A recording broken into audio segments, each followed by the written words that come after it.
कहा लूका 23:43 में, यीशु ने कहा मैं तुमसे सच सच कहता हूं, आज ही तू मेरे साथ स्वर्ग लोक में होगा।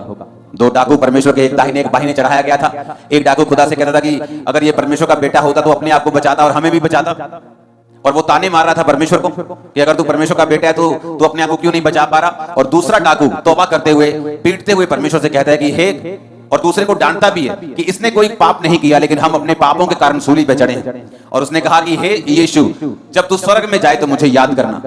यीशु मसीह, बाइबल बताती है कि उस समय क्रूस के ऊपर थे, और स्टडी बताती है कि जब किसी व्यक्ति को क्रूस पर चढ़ाते थे तो उसकी जो मृत्यु होती थी वो कोड़ों के कारण नहीं होती थी, क्रूस पर चढ़ने के कारण नहीं होती थी। क्रूस पर चढ़ने के बाद जो उसके फेफड़े होते थे वो सांस लेना मुश्किल होती थी, और प्रेशर से जो दिल था वो फट जाता था। हार्ट जो होता था वो फट जाता था जिसको वो सूली पर चढ़ाते थे, और हार्ट फटने से बंदे की जो मौत होती थी सूली के ऊपर। और परमेश्वर ने उस मरते हुए पापी को बचाया, और यही परमेश्वर का मकसद था, और फोकस परमेश्वर ने छोड़ा नहीं।